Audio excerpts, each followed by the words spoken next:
When I decide on my next goal, I often jump in with 2 feet, but with little to no experience.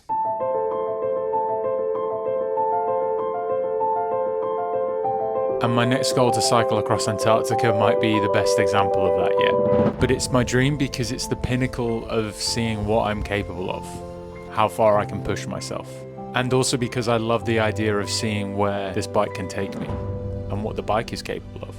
In order to get to Antarctica though, I need to make sure I'm safe and can survive in the cold weather environment. And so I decided to head out to Sweden to do some polar training. This essentially felt like my first step towards chasing my Antarctica dream.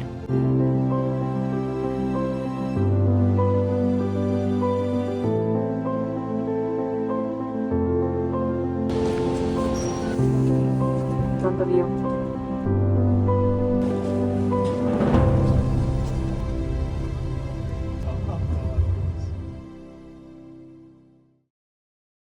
Meet Toby and Sam. They run a company called the Jadat Adventure, which specialises in providing polar experiences and training. I was heading to their school in northern Sweden for one of their training courses. The school is located in a town called Benson-King, which is about an hour and a half north of Umeå, where I flew into. The building is an ex-primary school and has a ton of character, and the guys are currently in the process of converting it into an expedition training haven. The cold weather training course I'll be doing is split over 2 weeks, with the first week being predominantly classroom-based, learning the cold weather basics. And the second week has a few more classroom sessions first before a 4-night expedition. And I will be completing the course with Dan and Tim. Welcome to training diary number 1. Today was pretty much all classroom sessions, learning about clothing, how you lose heat, how to layer. And then this afternoon was outside, bit of stuff on skis, learning the stoves and stove systems. So tomorrow we learn how to pack the pulk. We're learning how to cross-country ski, and we'll learn how to plan for the mini expedition that we've got on Tuesday and Wednesday. So after a few days practicing cross-country skiing, packing for expeditions, layering techniques, and finally pulling a pulk, which is the sled that goes behind you and carries all of your gear, we organised all of our food, packed up all of our gear, and headed out to camp for 2 nights. The rest of the training course was really to run through in person everything we had learnt in the classroom sessions and test it for ourselves. For our first mini expedition, we didn't venture too far from the school and aimed for around 4 or 5 hours of skiing each day, practicing regulating our temperature with layering techniques and understanding the pattern of movement, which was roughly an hour of skiing followed by a 5 to 10 minute break. Once we had finished for the day, it was time to set up camp. Sam would show us where we could set up the tent for the night, and then it was down for us to set up our spots. We would start by drawing an outline of our camp area with our skis before flattening the area down and compressing the snow. Once we were happy, we would bring our pulks over, take off our skis before unpacking the tent. Now in this video there was no wind whatsoever, but you have to be incredibly careful to store everything so that it doesn't blow away. I was a bit lazy at times here, I shouldn't have left the tent on its own, but normally you're stuffing everything down in your jackets or back in the pulk and kneeling on the tent to make sure it doesn't blow away. With that done, you put the tent poles in before placing the snow pegs down into the snow and pulling the tent up to give it its shape. With it starting to look more like home for the night, you put snow around the base of the tent to stop the wind blowing snow in and everywhere. With the tent set up, you can then place your sleeping bag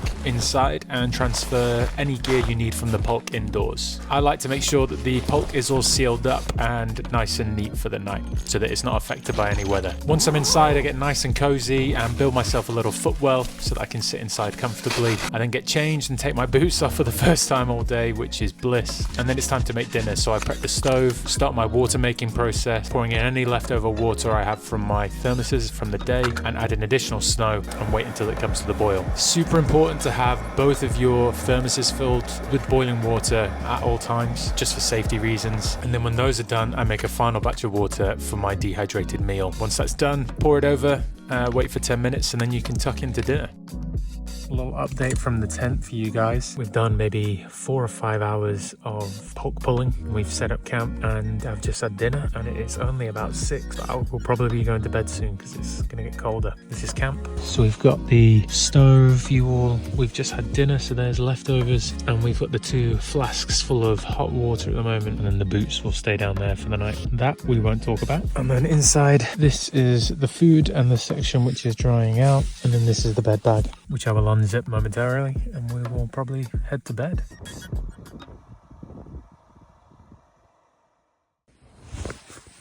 The hardest part of the day for me is definitely getting up in the morning. Crawling out of the sleeping bag in -20 is difficult, but once you're up and moving and with the stove back on, it's not too bad. The cooking process is followed again, but this time for breakfast. And as I said before, make sure both of my flasks are full to the brim with boiling water. Camp is then taken down carefully and we set back off skiing again. It's about -15 today, but because the wind isn't too strong, it's not too bad. We're just trudging along. We're on a different lake today, so exploring some new areas. I really loved learning the process of skiing, and even though it's not something I'll be doing in the long run, I still really enjoyed it. I found the physical side a bit of a test at times, just because it's a brand new exercise for my body. Otherwise, I really enjoyed it. Love it as a mode of transport and as physical training. Having put to test all of the skills we'd learned in the classroom, we returned from our mini expeditions and deserviced all of our equipment, making sure everything was unpacked, clean and drying before we could grab a much needed shower and enjoy some fresh food for the first time. On its ends, then you're going to give yourself generous quantity of butter, naturally lingon silt on the side, and then basically what you'll do is just cut it into pieces, dop it in your lingon, traditionally accompanied with a glass of milk to wash it down with. All right? I then had time to reflect on some of the challenges and lessons from the 2-week training course. The first is a big relief, and that's that I enjoy the cold weather. This had been a big question mark in my mind, never really gone out and done activities in the cold weather, so this was a big step in the right direction for me. And not only is it okay, but I enjoy it and I'm excited to get back out there. The second is that the cold weather is definitely a challenge, but that it's doing the basics well. As long as you take your time and just do the basics well, the cold weather is not as big of a challenge as you think. The third is a culmination of both of those things coming together, and that's that I'm super excited about the bigger challenge, and that is Antarctica. I think before I came here, this was like the first big step towards it, and I couldn't picture the goal. I couldn't picture camping in the cold because I'd never done it before, and so all of these things are kind of coming together, and I'm just buzzing to push forward now. I can see the goal. I've got the hunger. I can't stop smiling. I'm really excited to work towards this goal. The goal is what it is, but the enjoyment comes from this process and comes from the journey. And so I'm in it. We're working towards it.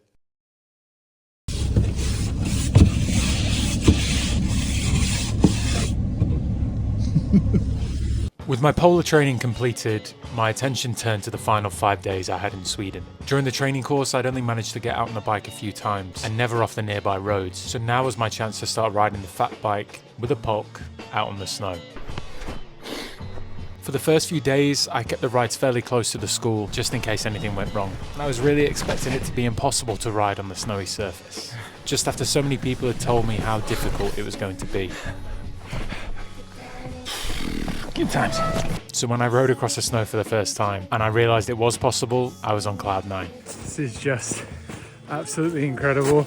The first time I came out on the lake was a couple of days ago, and since then I've felt like I'm getting the hang of it a little bit, and we've just come up with this mess of a system. But just so I can feel the weight of a pulk behind me, I'm going to show you what we've got. So this is an old pulk which Sam and Toby have said I can use, and then we've got some volley straps which are very, very strong and stretchy, and then some restrap tags just kind of wrapped around as best we can. It's given me an idea of what it might feel like. It's difficult, but in my mind it was this impossible thing, and just being able to give it a go and seeing things work and seeing what's difficult is it's mind altering. I can feel the dream coming alive within me, and I can feel my creativity bouncing around, and I'm just excited to try things out now. Each day is like a new chance to see what works and see what doesn't. I'm gonna keep going. With my childlike mind thinking of new ideas, I woke up the next morning and decided to upgrade my bodge job for the next day's riding. Fashioned a slight upgrade on the pulk today. We've got 2 traffic pole line indicators. They use them for roadworks. Rope going through. I'm gonna attach it to the bike now, and we'll see how that works today. Hopefully they'll hold, attach them and see what happens. Test 1.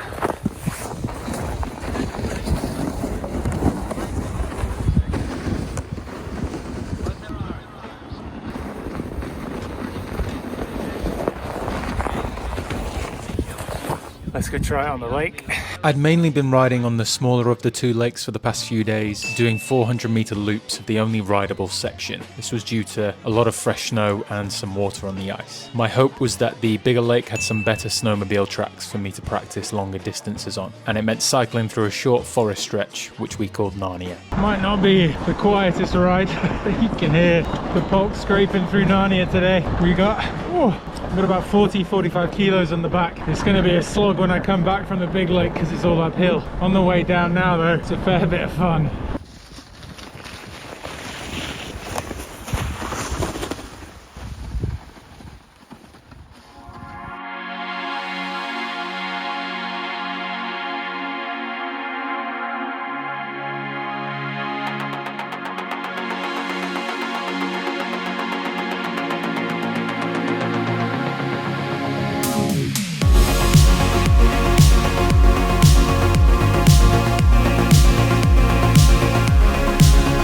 Been out riding for a few hours, and when it clicks, and the surface is moving well for you, and the pulk is heavy, but it doesn't matter. The psychological battle of how heavy it is and how well it moves on a good surface just spurs you on. Off on the knees because of the weight you're pulling, but just so rewarding. I think it's just because you feel like you shouldn't be able to glide across the surface with that much weight. So when you do it, you're on top of the world. Guys, good. Heading back to the school though at the end of the day, uphill was a definite battle. God, this thing is an absolute weapon uphill. Oh, super hard. You get like these weird breaks where the rope bounces and you've got to kind of stay balanced and use them to your advantage. It's just incredibly tough. It's quite a skill.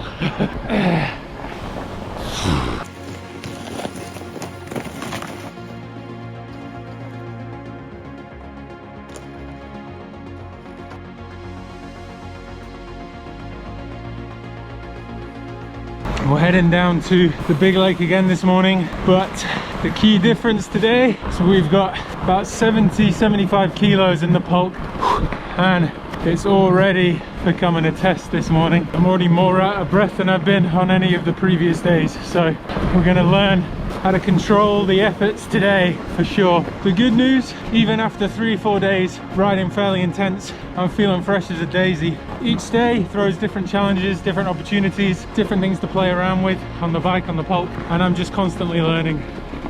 So much fun. So for my last day in Sweden, I navigated my way down to the big lake and started my day laser focused. I was riding or pushing for an hour and then stopping for a 5 to 10 minute break, really getting into a rhythm. This is what I felt like I'd been building up to for the trip. It was definitely hard, but it was no longer difficult.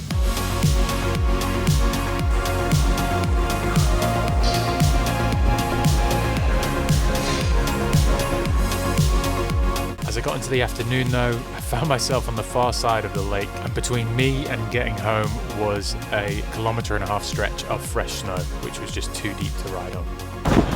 So we got penned in and crossed the lake on a snowmobile path, and then had to circle back down so that I didn't get too far in the lake, which meant cutting across the lake directly, and you can't cycle any of it. I've just been pushing for it's coming up to 1.5 kilometers, I think, but with the 70 kilo pulk today, this is a big effort and a sign of things to come. I'm glad I'm practicing it, just don't know what I can do to make it easier. I managed to push through this and returned back to the school cycling with an immense final sunset. This was the longest day I'd done on the bike so far, over 6 hours and with a 75 kilogram pulk, and for the first time I properly felt it. I was knackered, it was tough, especially pushing the weighted pulk across the snow, but I felt like I'd learnt the most from this final day, and it had really built up to be this big final challenge.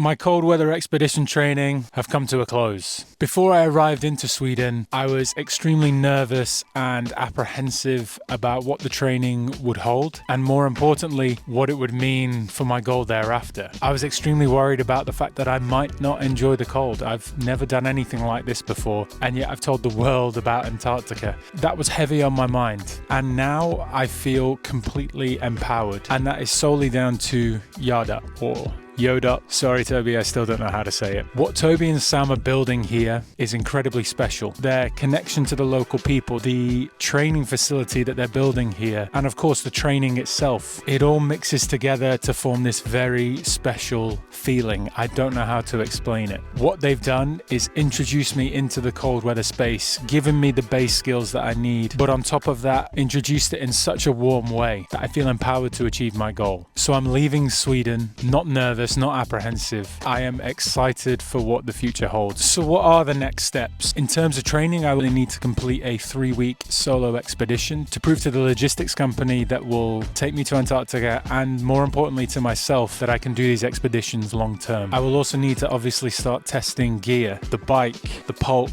I need to make sure I'm happy with the setup and that it works for me. And finally, planning the expedition itself, the logistics, the communication, nutrition, how much I'll be taking, all of that good stuff. And above all of this is the elephant in the room: sponsorship. I will need funding to get this dream off the ground, and that will be a major focus as I head back to the UK. So if you know anybody who would like to sponsor a smiling face on a bike, please let me know. This is only the beginning. Coming to Sweden was the first step, and the road to Antarctica continues. So if you like this video and you want to follow along on this journey and support myself, please like, please comment, please subscribe, and I'll catch you in the next one. Schmiles.